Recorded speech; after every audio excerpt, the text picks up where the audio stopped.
Why did Beyoncé and Jay-Z buy an $88 million home with a mortgage? They're worth $1.8 billion. Like, shouldn't they just pay with cash? Prices for Beyoncé's highly anticipated Cowboy Carter tour are dropping like a lot. Just months ago, a fan could expect to spend up to $800 for a pre-sale ticket to the opening night in the tour in Los Angeles. But hours before the concert, tickets had dipped to as low as $57. Beyoncé was a shadow in the corporate world for years. No clumsy interviews or behind-the-scenes mishaps. Just perfect rollouts, breathtaking imagery, and crowded arenas. To the entire world appeared impenetrable. However, the empire begins to show signs of weakness when you look behind the scenes. Others speculate that her enigmatic isolation may be the reason her economic ventures outside of music continue, while others assert that she is on another level, failing. Because, despite the indestructible legacy of her music, Beyoncé's brand outside of the microphone has been far messier than her admirers would want to acknowledge. Consider the House of Darian. Beyoncé and her mother Tina back in 2004 launched a heartfelt clothing line that bears her grandmother's name. It had all the makings of a cultural hit, with Tina's creative prowess and Beyoncé's name prominently displayed on the label. The launch was accompanied by glitzy advertisements. She even modeled on sunny beaches as part of a Bloomingdale's agreement, but it failed miserably.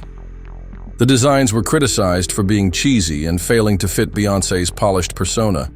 Purchases declined, and rather than attempting to bring it back, the brand simply faded into obscurity. No apology or comment, simply disappeared. And believe me, this wasn't an uncommon error. Let's move on to her highly anticipated activewear collection, Ivy Park. Beyoncé initially had a relationship with Topshop, but things quickly soured. The allegations of discrimination and harassment began skyrocketing, and in order to maintain her reputation, Beyoncé had to purchase her partner's whole ownership. Although it appeared to be a bold move from the outside, the harm had already been done behind closed doors. Next came the Adidas partnership, a big success at first.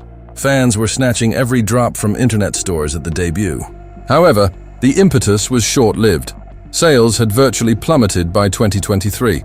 Adidas barely made $40 million from the line, compared to its crazy $250 million expectation. Another collaboration came to a silent conclusion. Another mess that was ignored. What is the true problem here then? Why do her business ventures start off so hot and then fail? Connection, in a nutshell, or much better, its absence. Mystery is the foundation of Beyoncé's entire brand. She disappears from the public for months before releasing an unexpected album that causes a stir online. In music, that formula works. It creates a legend.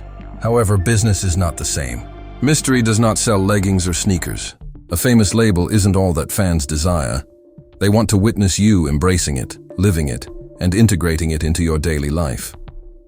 You don't necessarily have a strong personal brand just because you have a sizable audience or following. And you need to develop a solid relationship with your audience in order to have a strong personal brand on which to create business initiatives. Because your audience ultimately consists of your customers. Additionally, customers must comprehend how that brand or product complements your personal identity. Sadly, Beyoncé's previous attempts to start businesses, such as Ivy Park, have failed. Jay-Z and Beyoncé have been infamous for maintaining their privacy, which ultimately has served them well, and I totally get it.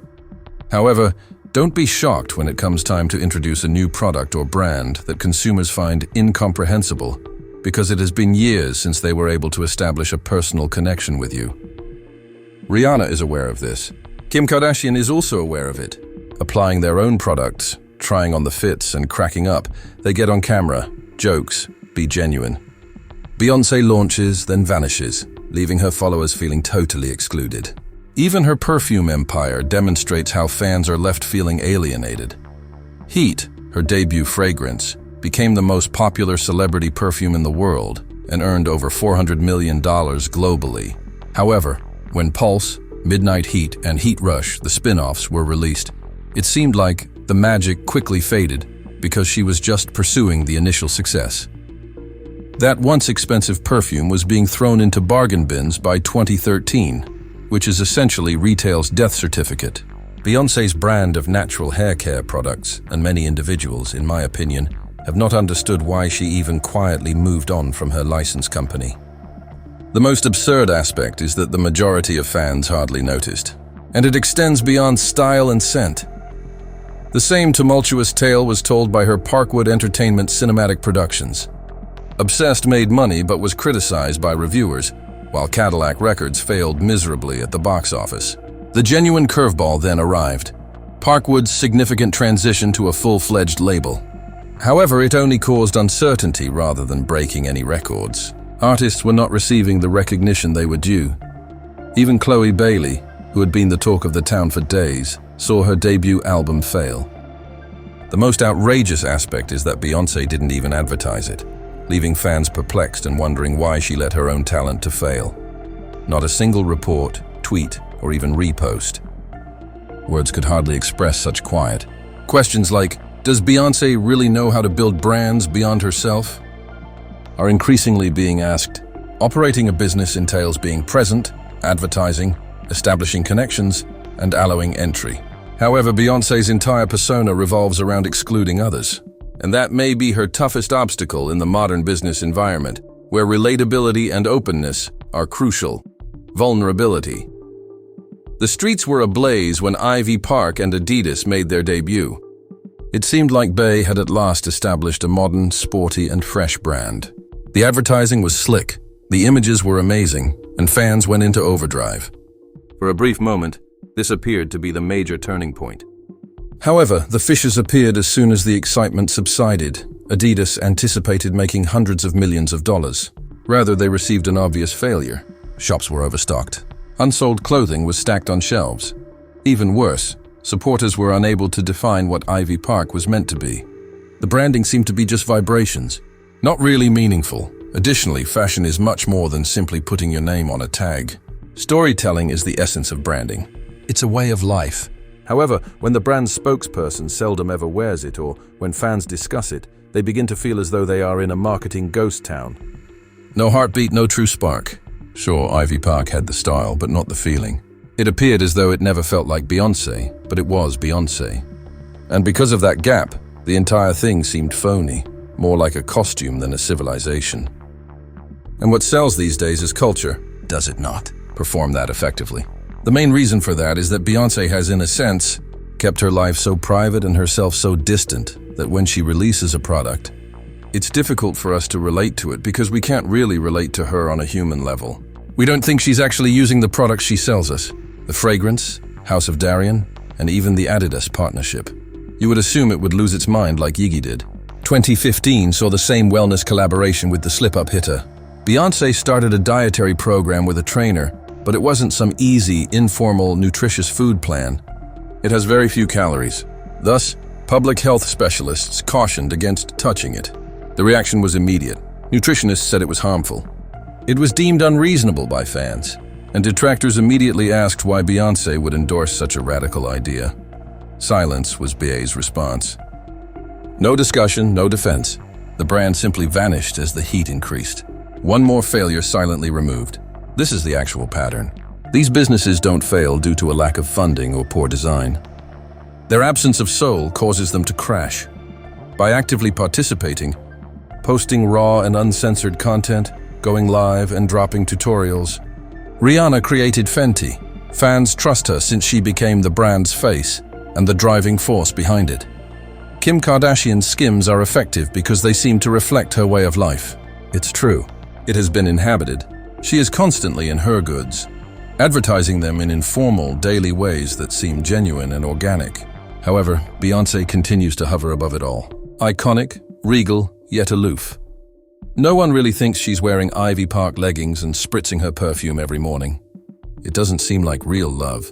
Rather, it feels contrived, like a glossy photo shoot. Parkwood Entertainment follows. The world applauded Beyoncé's boss move when tweeting. Parkwood imitates artists, rather than supporting them. Each performance ultimately sounds like a diluted version of Beyoncé. The aesthetics, the style, the sound. Instead of a new voice of their own, it all sounds like the Queen's faint echoes. Originality is not tolerated. Instead, one is under pressure to emulate Beyoncé's flawlessness. However, in the absence of her notoriety, platform, or media apparatus, that pressure becomes a trap. The pressure of expectations causes artists to contract rather than flourish. A label ought to serve as a springboard for stars, but rather of fostering the development of genius, Parkwood is beginning to resemble a polished holding pin. When it comes to her music, even Holly, who gained widespread attention after securing big Hollywood parts, feels stuck. Fans are left wondering if signing with Beyoncé is more of a curse than a cosign when the enthusiasm and intensity wanes. Being untouchable was the foundation of Beyoncé's legend. That's a component of her magic. She is not messy. She is not overly dramatic. She moves silently, creates works of art, and watches the world respond. However, in the corporate world, particularly in that same silence, doesn't seem miraculous in the age of unadulterated transparency. It has the feel of a wall. Additionally, creating a barrier between yourself and other people when trying to sell clothing, music, or even perfume, and the quickest path to disaster is your audience. In actuality, Beyoncé's brand doesn't seem to be fully developed outside of the music industry. It seems well curated, aloof, and well above the general public. On a stadium stage, that mood is incredible. However, fans want to feel like they're riding along with the trend, whether it's skincare, fashion, wellness, or anything else lifestyle. I miss the awkward blunders, the Instagram stories, and the times when things didn't work out for me. Now that's what fosters loyalty. Real individuality, not immaculate perfection. For this reason, when people view Kim Kardashian's or Rihanna's Fenty, they see more than simply merchandise. Behind them, they see reflections of the women. Fenty was created by Rihanna to mimic her natural skin tone, gave on-camera product demos, and even appeared without makeup. By wearing shapewear underneath every ensemble and demonstrating to her fans how it worked, Kim turned it into a global fashion statement, her physique. The product is more than just a purchase. When it is that easily accessible, it becomes an integral part of the seller. Alongside Beyoncé, there is no link there. Although her silence may engender mystery, it does not foster trust. And that trust is crucial in the economy of today. You fail to capture her Ivy Park, casually, in the grocery shop. You don't see GRWM footage of her applying her most recent fragrance or demonstrating how she actually takes care of her skin. Therefore, even ardent fans do not develop a sentimental attachment to the merchandise. They don't relate to her, even though they admire her. And adoration isn't always enough to seal the deal when it comes time to swipe that credit card. And then there's her rollout plan, or to be honest, the absence of one. The majority of her rockets start off with a lot of cinematic energy before disappearing completely. No updates, no behind-the-scenes glimpses, no campaigns that change, just one large plunge followed by a brief fade out. You don't develop lifespan that way. Your belongings wind up on discount racks as a result. She seems to approach business launches in the same manner that she does music releases. Enormous, enigmatic, and unexpected.